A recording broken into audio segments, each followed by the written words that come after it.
Hello everyone ជួបជាមួយនឹងខ្ញុំ Lyda សាជាថ្មីម្ដងទៀតហើយសូមស្វាគមន៍មកកាន់ភាសាអង់គ្លេសសម្រាប់ថ្ងៃនេះ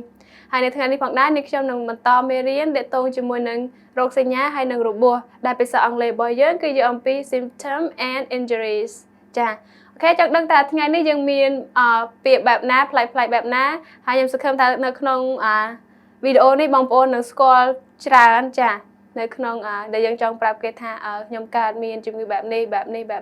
អត់ស្រួលអីបែបនេះគឺយើងមាននៅក្នុងវីដេអូនេះផងដែរអញ្ចឹងកុំភ្លេចតាមដានជាមួយខ្ញុំហើយកុំភ្លេចត្រៀមប៊ិចហើយនឹងសៀវភៅទាំងអស់គ្នាអូខេតោះឥឡូវយើងមកមើលពាក្យទី1របស់យើងគឺយើងមានអត់ស្វាយចាអញ្ចឹងអ្នកណាក៏ដោយដែលចាតែងតែមានកាត់អត់ស្វាយក្នុងមួយជីវិតចាពេលខ្លះអាចនឹងកើតនៅពេលវ័យកុមារឬក៏វ័យកូនងាអីក៏ដោយអ្នកខ្លះរហូតដល់ធំហើយក៏អាចនឹងកើតឡើងដែរដោយសារអីយកអត់ទាន់កើតអញ្ចឹងអត់ស្វាយនៅភាសាអង់គ្លេសអានថាម៉េចគឺ chicken pox ចា chicken pox ហើយបើសម្រាប់ US គឺគាត់អានថា chicken pox ចាពីរហ្នឹងបងប្អូនអាចអានមួយណាក៏បានដែរទាំងchicken pox ក៏បានហើយនឹង chicken pox ក៏បានអូខេអញ្ចឹងអត់ស្វាយអូខេអត់ស្វាយchicken pox ហើយបន្តទៀតគឺយើងមានពាក្យក្រឡតេនមានន័យថាយើងហើមចាយើងហើមធ្គាមឲ្យហើមកន្លែងនេះចាអញ្ចឹងហើមក្រឡតេនអញ្ចឹងភាសាអង់គ្លេសគេហៅថា mumps ចា mumps អូខេក្រឡតេនហើយតោះចំណីឬក៏ប្រភេទមួយទៀតដែលយើងហៅថាប្រតិកម្មចំណីអាហារអញ្ចឹងណាគឺយើងនិយាយថា allergy ចា allergy តោះចំណីប្រភេទតោះចំណីអ្នកខ្លះតោះចំណីគាត់អាចនឹងហើមដៃហើមជើងប៉ុន្តែអ្នកខ្លះទៀតគឺគាត់ឡើងប្រតិកម្មតែម្ដងទាក់ទងនឹងតោះចំណីហ្នឹងអញ្ចឹងភាសាអង់គ្លេសយើងហៅថា allergy ពេលបន្តទៀតរបស់យើងគឺយើងមានជំងឺទឹកនោមផ្អែមចាជំងឺទឹកនោមផ្អែមយើងអានថា diabetes ហើយបើសម្រាប់ US គាត់អានថា diabetes ដោយសារអីជាទូទៅមិនជាទូទៅតែភាគច្រើននៅពេលដែលជនជាតិបរទេសឬក៏ខាងពួកអាមេរិក US គាត់អាន T របស់យើងប្រៀបដូចជាសំឡេង D ចឹងមិនប្រៀបដូចតែគឺពាក្យគាត់បញ្ចេញសំឡេង D តែម្ដងចាបងប្អូនអាចសង្កេតមើលហើយនឹងមានពាក្យក្រោយទៀតអូខេអញ្ចឹងសម្រាប់ UK គឺគាត់អានថា diabetes ចាហើយសម្រាប់ US គាត់អានថា diabetes អូខេបងប្អូនអាចអានមួយណាក៏បានដែរជំងឺទឹកនោមផ្អែមចាយើងឃើញថាជំងឺទឹកនោមផ្អែមនៅក្នុងស្រុកខ្មែរយើងគឺកើតមានច្រើនមែនទែនឥឡូវអាចកើតមានទាំង adult ផងដែរសម្រាប់វ័យកណ្ដាលពីមុនយើងតែសង្កេតឃើញថាតែងតែកើតមាននៅសម្រាប់វ័យជរាចាវ័យចាស់វ័យចំណាស់ហើយក៏មានមួយចំនួនតូចក៏កើតមានសម្រាប់ក្មេងៗដែរចាអូខេហើយជាចុងមួយទៀតគឺយើងមាន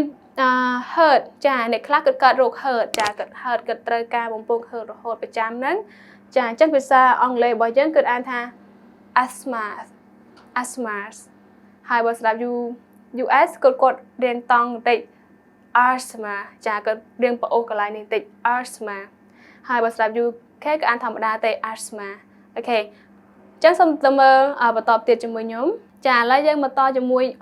ពាក្យថ្មីជាមួយខ្ញុំម្ដងទៀតអូខេអញ្ចឹងយើងមានជំងឺរបេងគឺយើងអានថា tuberculosis ចា tuberculosis ម្ដងទៀត tuberculosis ជំងឺរបេងហើយយើងមានឆ្អល់ចាចុកឆ្អល់ឬក៏យើងញ៉ាំអាហារទៅយើងមានការៈអត់ស្រួលយើងឆ្អល់ចុងដង្ហើមឬក៏ឆ្អល់អីហ្នឹងគឺយើងអានថា flatulence អូខេ flatulence អូខេ CE ស្មើនឹង I sound អញ្ចឹង flatulence អូខេឆ្អល់ហើយយើងមានតទៀតគឺរលាកក្រពះចាជំងឺរលាកក្រពះបងប្អូនមួយចំនួនគាត់រលាកក្រពះចាគាត់ក្រពះគាត់អត់ស្រួលអញ្ចឹងរលាកក្រពះគឺភាសាអង់គ្លេសយើងអានថា gastritis ហើយសម្រាប់តង់ US កន្លែងនេះគឺគាត់បញ្ចេញ this អញ្ចឹង gastritis ចា gastritis អូខេម្ដងទៀត gastritis ឬក៏ gastritis ចាពកចាពកជំងឺពកហ្នឹងអត់សូវមានប៉ុន្មានទេមែនអត់ចាពីមុនគឺថាឧស្សាហ៍មានដោយសារអីគេយកបានប្រើប្រាស់អំបិលចាអំបិលប៊ីយ៉ូតអញ្ចឹងទៅធ្វើឲ្យយើងមានរោគចាពកអូខេអញ្ចឹងយើងអានថាអីគេ goiter ឬក៏ goiter Okay, goiter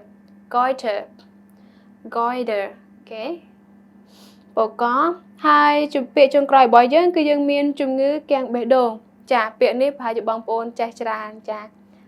ជំងឺគាំងបេះដូងហ្នឹងបើសម្រាប់ជាជំងឺដែលគ្រោះថ្នាក់មួយចាដែលជៀសវាងធ្វើយ៉ាងណាកុំឲ្យជួបប្រទះនឹងបញ្ហារន្ធត់តក់ស្លុតអីចឹងជាដើមអូខេចឹងពាក្យហ្នឹងគឺយើងអានថា heart attack បើយើងអានជាប់គឺយើងអានថា heart attack សម្រាប់ US វិញគាត់អានថា